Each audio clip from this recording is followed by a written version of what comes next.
சரிதம்.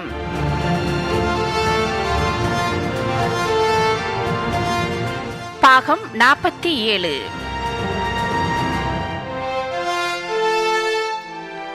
மீண்டும் ஒரு சிறப்பான பொழுதினில் சரிதம் பாகம் 47 இணைகிறோம். அந்த வகையில் சென்ற வாரம் 2 தடவை நோபல் பரிசினை வென்ற சாதனை பெண்மணி மேரி கியூரி அம்மையார் பற்றி நிறைந்த விஷயங்களை அறிந்தும் தெரிந்தும் கொண்டோம். இன்றும் கூட வரலாறு பேசும் ஒரு நாயகன் உங்களோடு வந்து தன் சரிதம் பகிர்கிறார். தனிநபர் போக்குவரத்து என்றால் கார் என்பதுதான் எல்லாருக்கும் தெரிந்த விடயம். ஆம், இன்று ஒரு கார் ஜாம்பவானின் கதையைத்தான் சரிதம் எடுத்து வருகிறது.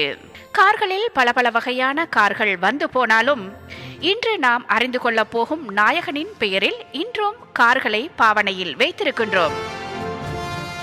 ஃபோர்ட் காரை எத்தனை பேர் வைத்திருக்கின்றீர்கள்? இதனை கண்டுபிடித்தவர் பற்றி எப்போதாவது யோசித்திருக்கிறீர்களா? ஆம் என்றாலும் இல்லை என்றாலும் நாம் இன்று பார்க்க போகும் நபர் ஃபோர்ட் காரை கண்டுபிடித்த ஹென்றி ஃபோர்ட் பற்றியதாகும். இவர் பற்றி தெரிந்தவர்கள் இருப்பார்கள், தெரியாதவர்களும் இருப்பார்கள்.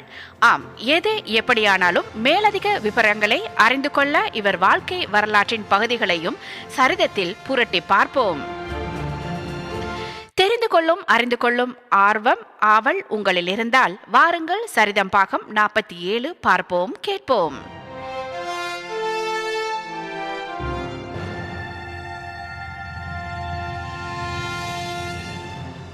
எந்த ஒரு நாட்டின் அல்லது நகரத்தின் பொருளாதார வளர்ச்சிக்கும் வர்த்தக விருத்திக்கும் மிக முக்கியமான தேவை நல்ல போக்குவரத்து முறை. நம்மை ஒரு இடத்திலிருந்து இன்னொரு இடத்திற்கு தரை வழியாக கொண்டு செல்ல இப்போது பல வகையான பொது போக்குவரவு வழிகள் உண்டு. தனிநபர் போக்குவரத்துக்கான வாகனங்களுள் முக்கியமான ஒன்று கார். அதனை பெருமளவில் பிரபலப்படுத்தி கற்காலம் பொற்காலம் என்பது போல் உலகுக்கு கார் காலத்தை அறிமுகம் செய்த ஒரு கார் ஜாம்பவானைத்தான் நாம் தெரிந்து கொள்ள இருக்கிறோம். அவர்தான் அமெரிக்காவில் கார் உற்பத்தியில் மிக பெரிய உந்து சக்தியாக விளங்கி தனது பெயரிலேயே உன்னதமான கார்களை உலகுக்கு தந்த தொழில் பிரம்மா ஹென்றி ஃபோர்ட். 1863 ஆண்டு ஜூலை 30 அமெரிக்காவில் மிச்சிகன் மாநிலத்தில் ஒரு வசதியான குடும்பத்தில் பிறந்தார் ஹென்றி ஃபோர்ட். 6 பிள்ளைகளில் அவரே மூத்தவர்.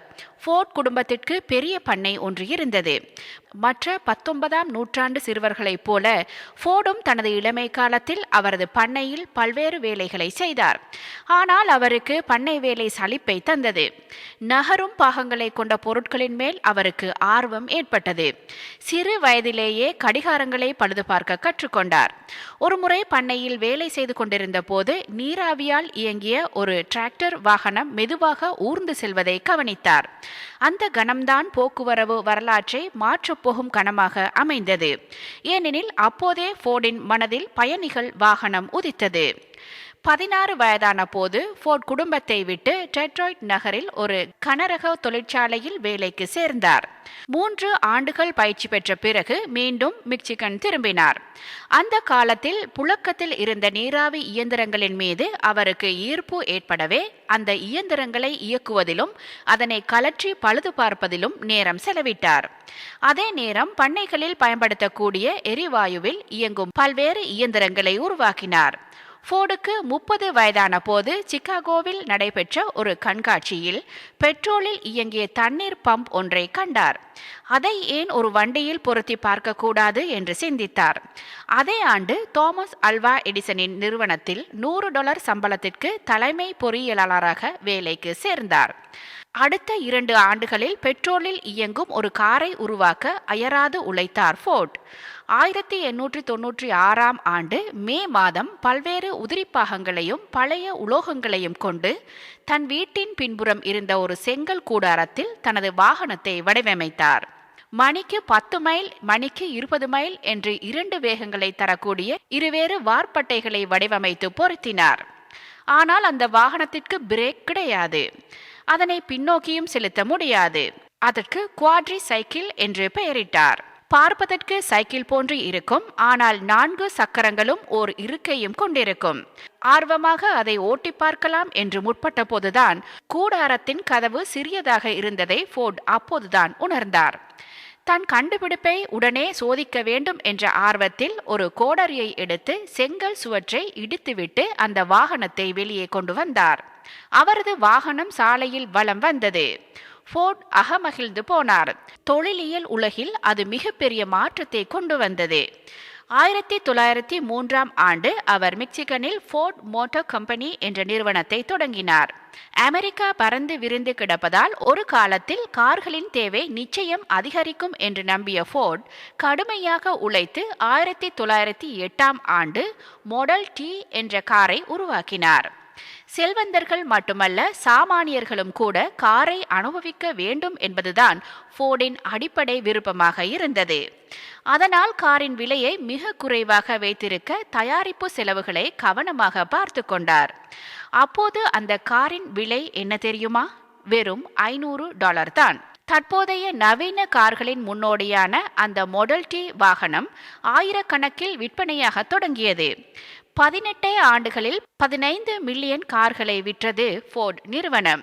ஃபோர்டின் தொலைநோக்கு மிக்க தலைமையின் கீழ் அந்த நிறுவனம் அபரிதமான வளர்ச்சி கண்டு உலகின் மிகப்பெரிய செல்வம் கொளிக்கும் தொழிலதிபராக அவரை உயர்த்தியது. ஃபோர்ட் புரட்சிகரமான இன்னொரு காரியத்தையும் செய்தார். ஊழியர்களின் நலனை பெரிதாக மதித்ததால் அவர் சம்பளங்களை கூட்டி வேலை நேரத்தை குறைத்தார். அப்போது 9 மணி நேரம் வேலை, $2 சம்பளம். ஃபோர்ட் என்ன செய்தார் தெரியுமா? இருந்த சம்பளத்தை இரட்டிப்பாக்கி ஒரு நாளைக்கு குறைந்தபட்சம் சம்பளம் $5 என்று அறிவித்தார். மேலும் வேலை நேரத்தை 1 மணி நேரம் குறைத்து 8 மணி நேர வேலையாக்கினார். பல பொருளியல் நிபுணர்கள் அவரது அந்த நடவடிக்கையை எள்ளி நகையாடினர். ஆனால் ஊழியர்கள் மகிழ்ச்சியாக இருந்ததால் உற்பத்தி திறன் பெருகி நிறுவனம் அபரித வளர்ச்சி கண்டது. வாழ்வில் செல்வம் கொளித்த அளவுக்கு அவரது மனதில் கருணையும் ஊற்றெடுத்தது. டீசன் இன்ஸ்டிடியூட் என்ற அமைப்பை உருவாக்கி பல்வேறு சமூக நல பணிகளுக்காக தன் சொத்தில் பெரும் பங்கை செலவழித்தார் அந்த தொழில் மேதை. போரை அறவே வெறுத்த அவர் 1ஆம் உலகப் போரை முடிவுக்கு கொண்டு வர விரும்பி ஐரோப்பாவுக்கு பயணமும் மேற்கொண்டார். 1936 தனது மகன் எட்சல் ஃபோர்டின் தலைமையில் ஃபோர்ட் ஃபவுண்டேஷன் என்ற உன்னத அற நிறுவனத்தை தோற்றுவித்தார் ஹென்றி ஃபோர்ட். அந்த நிறுவனம் உலகம் போற்றும் பல உன்னத அறப்பணிகளை மேற்கொண்டது. 1943 எதிர்பாரா விதமாக மகன் எட்சல் இறந்து போனதால் தானே ஃபோர்ட் நிறுவனத்தின் தலைமை பொறுப்பை ஏற்றுக்கொண்டார் ஹென்றி ஃபோர்ட். 1947 ஏப்ரல் 7 ஃபோர்ட் தனது 84வது வயதில் காலமான போது ஃபோர்ட் ஃபவுண்டேஷன் எனப்படும் உலகின் மிகப்பெரிய அறநிறுவனத்தை விட்டு சென்றார். வாழ்வில் செல்வம் சேரும்போது சுயநலமும் சேர்ந்து கொள்வதை பல முறை சந்தித்திருக்கிறது வரலாறு. ஆனால் போக்குவரத்து துறையில் மிகப்பெரிய பங்களிப்பு செய்து செல்வந்தரான ஃபோர்ட் மிகப்பெரிய சமூக கடப்பாட்டை காட்டினார். சமூக நலத்திற்காக தன் சொத்தை வாரி வழங்கினார். அடுத்த முறை நீங்கள் வாகனம் ஓட்ட நேர்ந்தால் ஃபோர்டுக்கு நன்றி சொல்லுங்கள். ஏனெனில் அவரது ஆய்வுகளும் சோதனைகளும் கடின உழைப்பும் வியர்வையும் தொலைநோக்கும் தான் உங்களது வாகனத்துக்கு பின்னால் இருப்பவை. சமூகம் மேம்பட வேண்டும் என்ற எண்ணத்தோடு உழைப்பவர்கள் வசதி வரும்போது அதே சமூகத்திற்காக வாரி வழங்குபவர்களுக்கும் வானத்தை வசப்படுத்துவது வரலாற்றின் கடமை.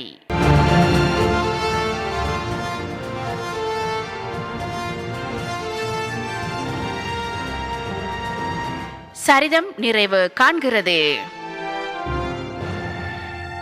இதுவரை நீங்கள் பார்த்ததும் கேட்டதும் ஃபோர்ட் காரை கண்டுபிடித்த கார் ஜாம்பவான் ஹென்றி ஃபோர்ட் பற்றிய சரிதமாகும். மீண்டும் அடுத்த வாரத்தில் இன்னொரு சரிதத்தோடு சந்திப்போம்.